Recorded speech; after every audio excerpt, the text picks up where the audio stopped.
नमस्कार, आप देख रहे हैं मनी सेंट्रल और मैं हूं आपके साथ विशाल शर्मा। केंद्र सरकार ने 8वें वेतन आयोग की शर्तों को औपचारिक मंजूरी दे दी है। वित्त मंत्रालय ने 3 नवंबर को आयोग की टर्म्स ऑफ रेफरेंस और सदस्यों के नाम की गजट नोटिफिकेशन जारी कर दी है। आयोग का काम क्या होगा, 8वें वेतन आयोग के दायरे में कौन कौन होंगे, इन्हीं सारे सवालों के जवाब ढूंढने की कोशिश करेंगे आज के मनी सेंट्रल। पूरी चर्चा में शामिल होने के लिए हमारे साथ मौजूद हैं हमारे सहयोगी और वरिष्ठ आर्थिक पत्रकार प्रवीण शर्मा सर, आपका मनी सेंट्रल में बहुत स्वागत है। थैंक यू विशाल।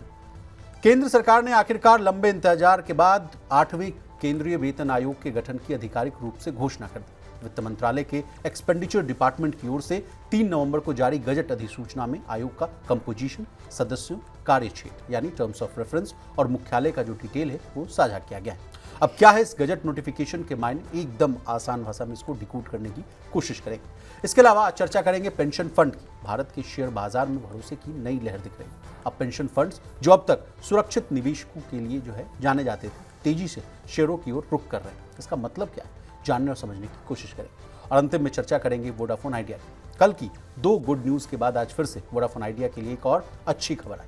अब कहां से राहत मिली है वोडाफोन आइडिया को, इसकी करेंगे जांच पड़ताल। चलिए बिना देर किए फटाफट करते हैं मनी सेंट्रल की शुरुआत। केंद्र सरकार ने 8वें वेतन आयोग की शर्तों को औपचारिक रूप से मंजूरी दे दी। वित्त मंत्रालय ने 3 नवंबर को टर्म्स ऑफ रेफरेंस जो है और सदस्यों के नाम का गजट नोटिफिकेशन जारी किया। आयोग की अध्यक्ष न्यायमूर्ति रंजना प्रकाश देसाई होंगी। पंकज जैन सदस्य और सचिव और प्रोफेसर पुलक घोष पार्ट टाइम सदस्य नियुक्त किए गए। अब कमीशन अपनी सिफारिशें जो हैं 18 महीने के अंदर देगा। इसके बाद 1 जनवरी 2026 से नया वेतनमान जो है लागू हो सकता है। हालांकि प्रवीण सर, पुराने ट्रेंड को देखते हुए सिफारिशों को पूरी तरह इंप्लीमेंट होने में 2028 तक का इंतजार करना पड़ सकता है। यानी कर्मचारियों को 17 से 18 महीने का एरियर जो है एकमुश्त या किस्तों में भी मिलेगा, ऐसे भी संभावना है। प्रवीण सर, इससे तो कहा जा रहा है कि 50 लाख कर्मचारी और लाखों पेंशनर्स को फायदा होगा, लेकिन बीच क्या है सर? ये तो हो गई प्लेन स्टोरी सर, लेकिन इनसाइड स्टोरी जो है, इनसाइड आउट वाली जो बात हम लोग करते रहते हैं, वो आप प्लीज़ बताएं।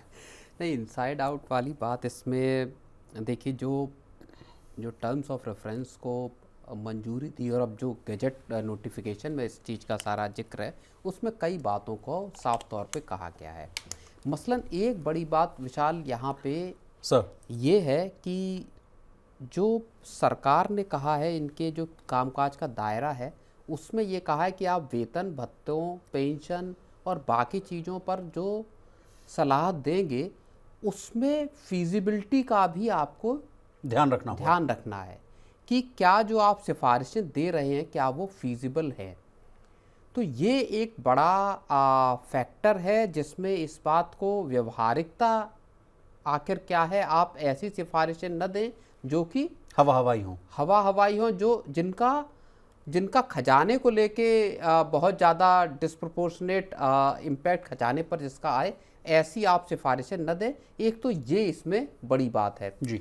एक जो बात हम लोगों ने लगातार जिस चीज़ का जिक्र किया है और जितने लोगों से बात की हमने यूनियन लीडर्स के साथ, उनका जो कहना है कि जो सरकार एक जो unfunded impact of unfunded cost of non contributory pension schemes जी, इसकी जो बात कर रही है सरकार, और जिसको लेके मौजूदा वक्त में सबसे ज़्यादा एक तरह की बहस पैदा होती हुई दिखाई दे रही है कि सरकार ने इसमें ये साफ तौर पे लिख दिया है कि वो पुरानी पेंशन को लेकर आने वाली नहीं है। इसका एक तरह से सरकार ने साफ तौर पर संकेत दिया है। तीसरी बड़ी चीज़ जो पहली ही बात है, जो क्राइटेरिया जो तय किए गए हो उसमें ये कहा गया है कि आप जो है वो पूरे देश की आर्थिक परिस्थितियों को देखेंगे और उसके हिसाब से फैसला करेंगे। तो जो फीजिबिलिटी वाली बात है और जो आप देश की आर्थिक परिस्थितियों, हालात को देखेंगे, फिस्कल जो प्रूडेंस को देखेंगे,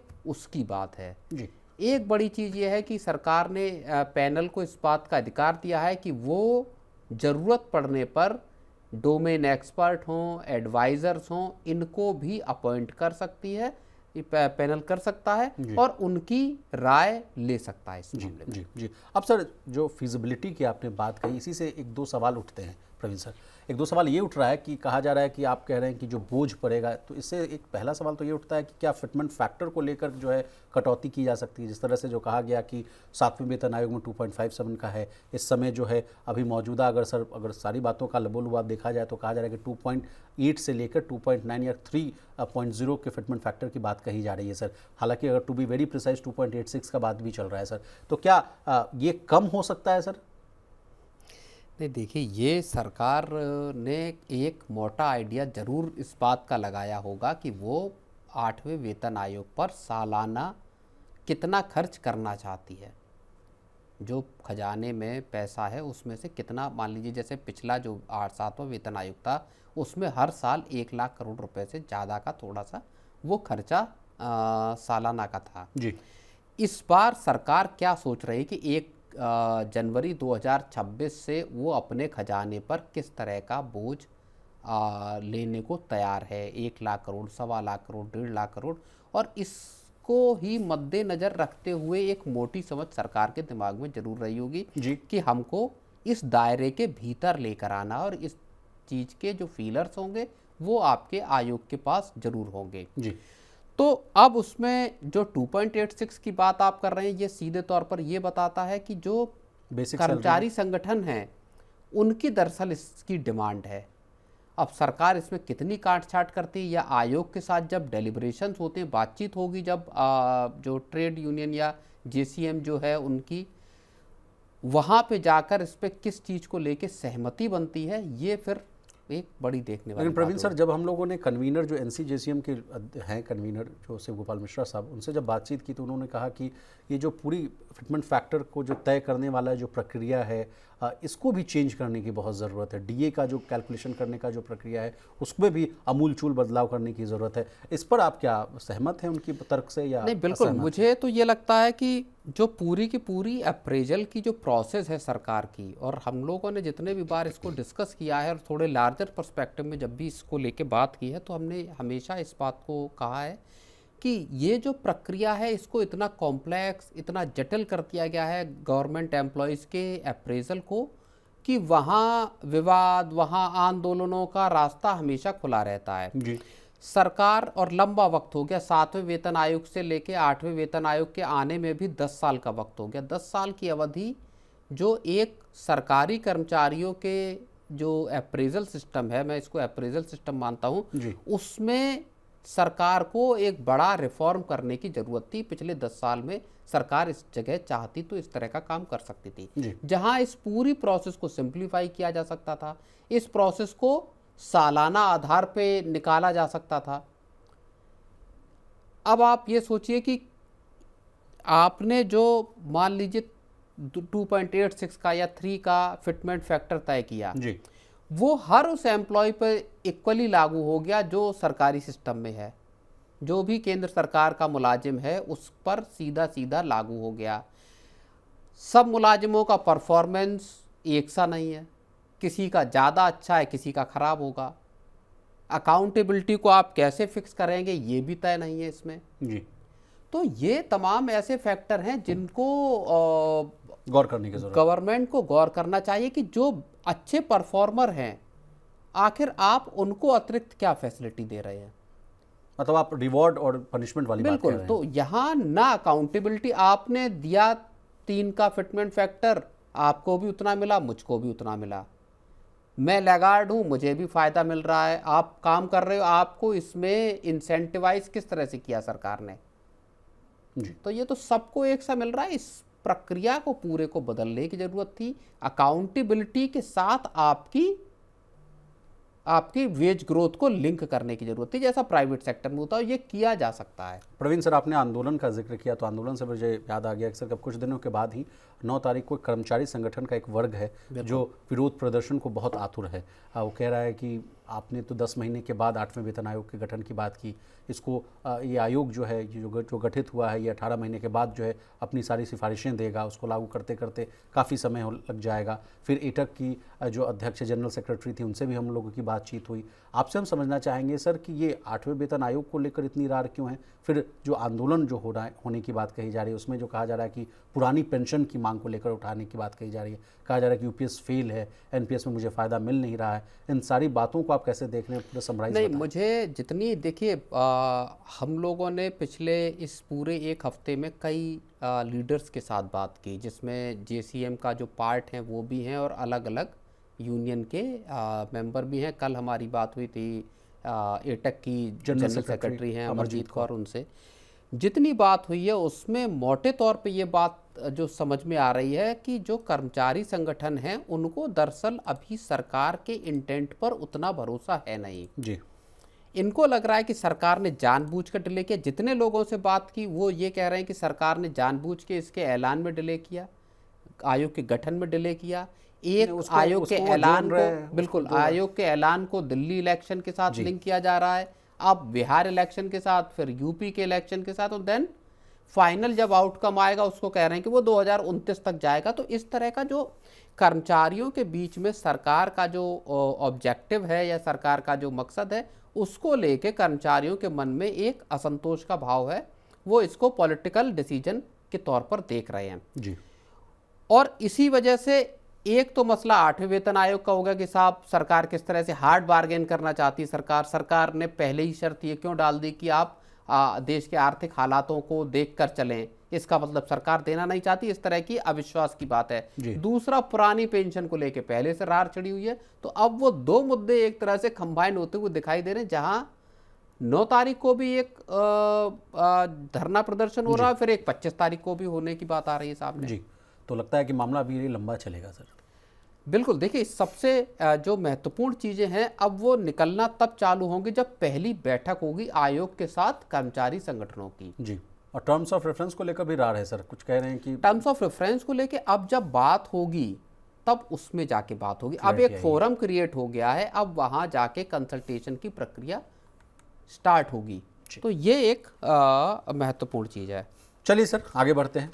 पेंशन फंड्स यानी एनपीएस और ईपीएफ जैसे जो फंड्स हैं वो अब सुरक्षित निवेशकों की जगह जो है माने जाते थे, वो अब तेजी से शेयरों की ओर रुख कर रहे हैं। सितंबर 2025 तक के 3 महीनों में इन फंड्स ने रिकॉर्ड 37,409 करोड़ का इन्वेस्टमेंट किया, जो अब तक का सबसे जो है उच्चतम स्तर है। प्रवीण सर, इतनी बड़ी बढ़त क्यों देखने को मिली और ये पूरा मामला है क्या?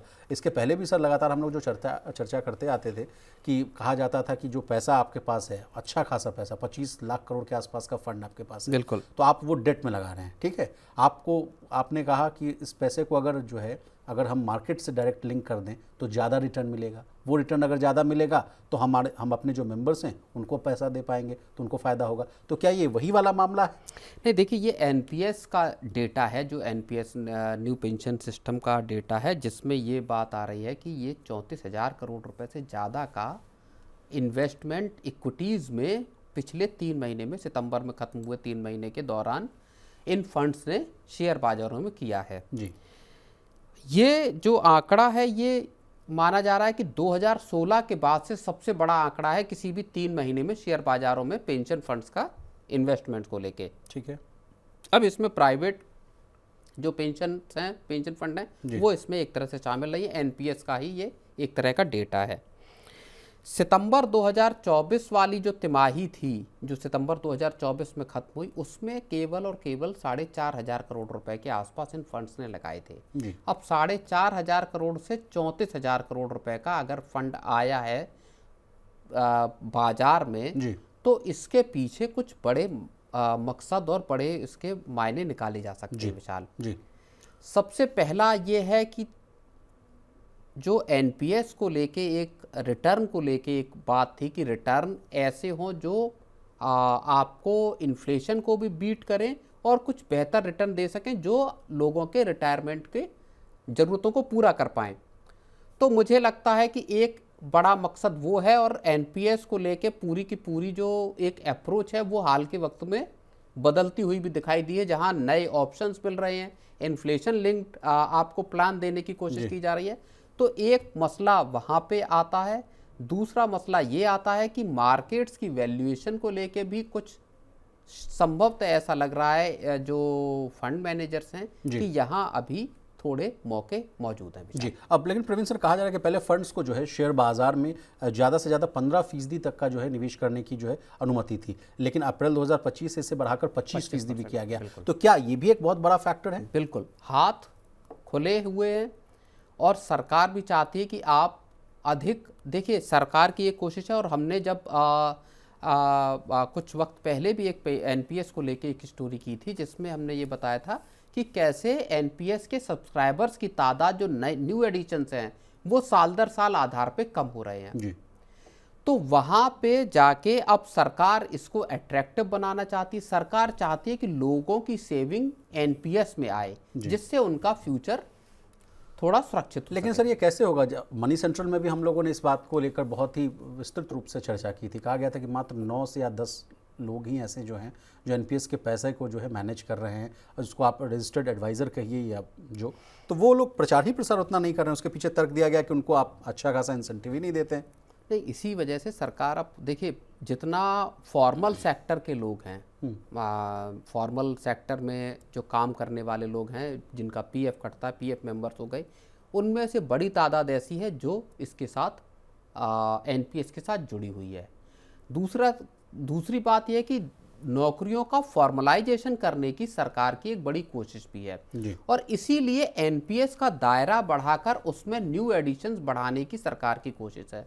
सरकार चाहती है कि लोगों के रिटायरमेंट को एनपीएस के मार्फत सिक्योर किया जाए।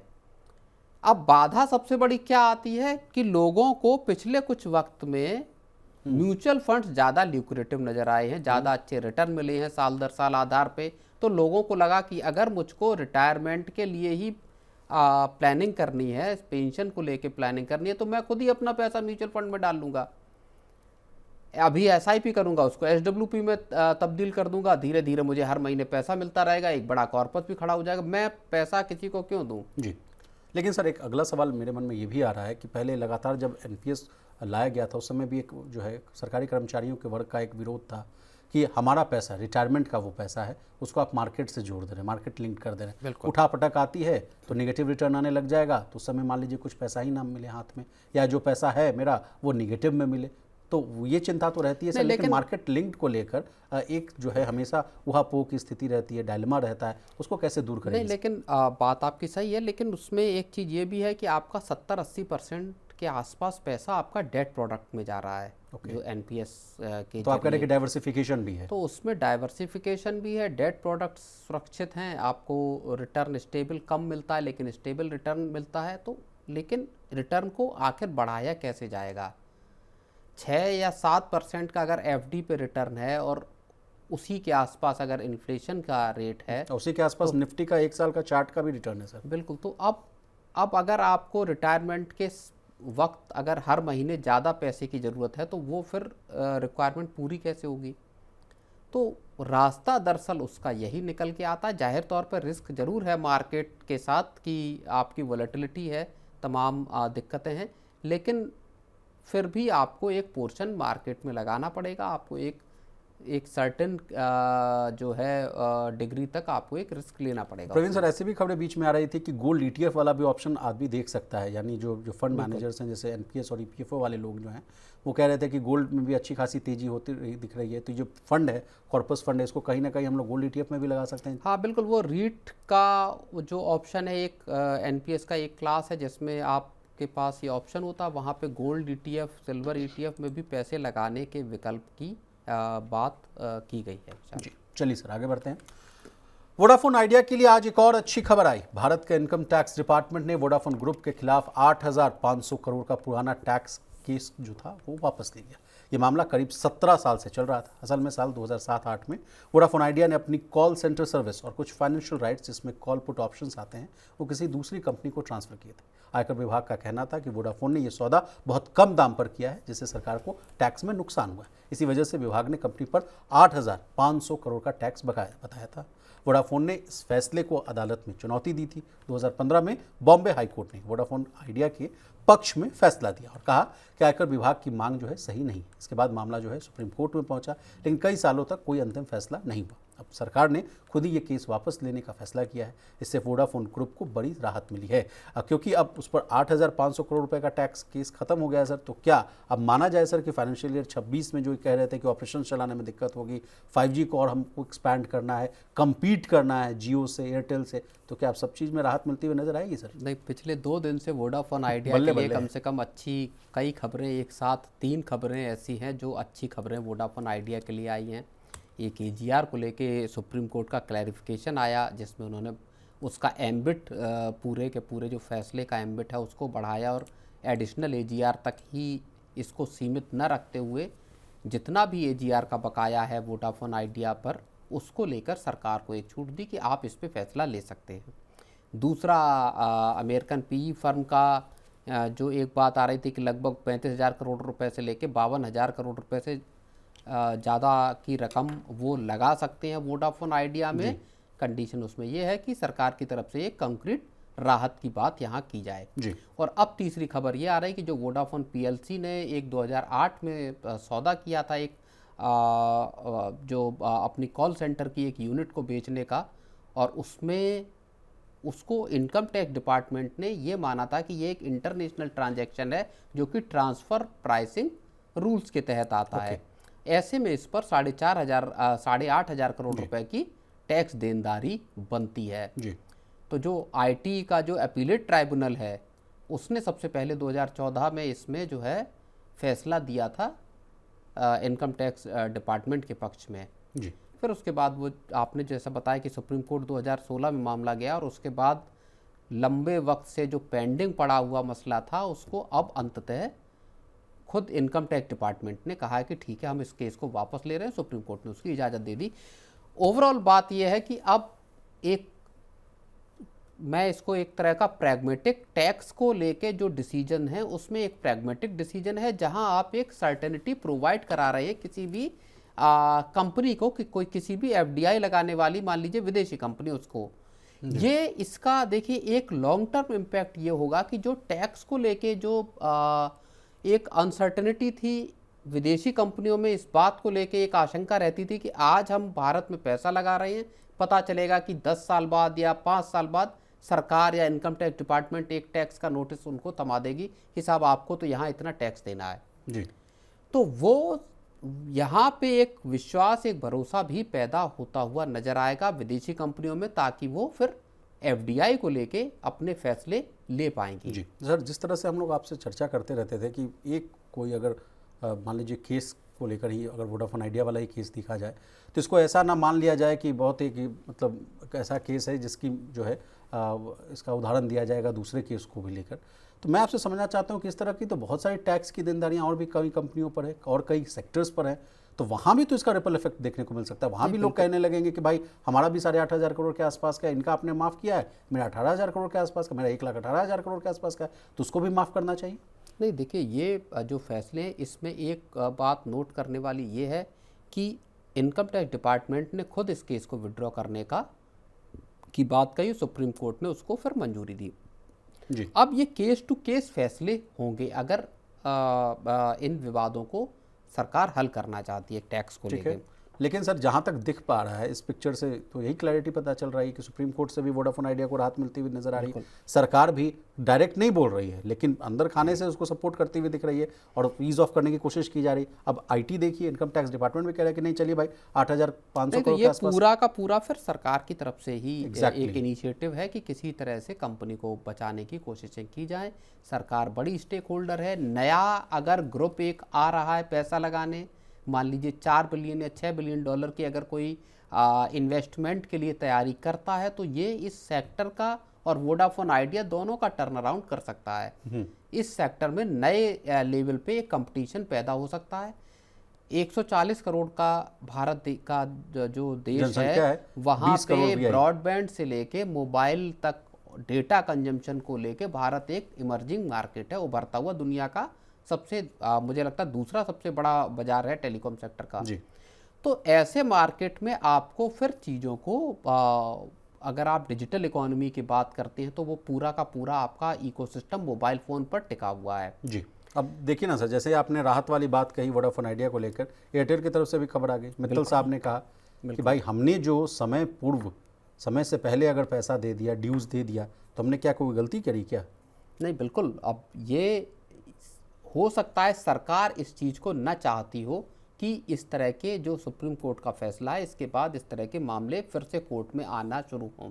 लेकिन अब चूँकि एयरटेल ने भी कह दिया कि साहब हमारे ऊपर 44,000 करोड़ का जो बकाया है उसमें हम 18,000 करोड़ तो पे कर चुके हैं, लेकिन जो कैलकुलेशन गलत तरीके से, और बहुत अहम बात कही है गोपाल विट्ठल ने कि उन्होंने कहा कि हम शुरू से इस बात को मानते आ रहे हैं कि जो इसको तय करने का तरीका है, एजीआर बकाया के कैलकुलेशन का तरीका है, वो पूरी तरह से फ्लॉड एक वे है, एक गलत तरीका है। सुप्रीम कोर्ट का जो 2019 का फैसला है वो हमारे लिए एक बहुत बड़ा सेटबैक था, बहुत बड़ा झटका था जी। उसमें इस तरह के कैलकुलेशन को सुप्रीम कोर्ट ने मंजूरी दी। और अब चूंकि कोर्ट ने जो एडिशनल डिमांड है उसको भी और एजीआर की पेनल्टीज वगैरह पे पूरी सरकार के पास राहत देने का दिया है, ऐसे में अब हम भी सरकार के पास जाएंगे, कहेंगे कि हमें भी एयरटेल का कहना है कि हमारे कैलकुलेशन से हिसाब से हमारे पास ऊपर एजीआर का बकाया 13,000 करोड़ रुपए बैठता है, सरकार के हिसाब से 44,000 करोड़ बैठता है।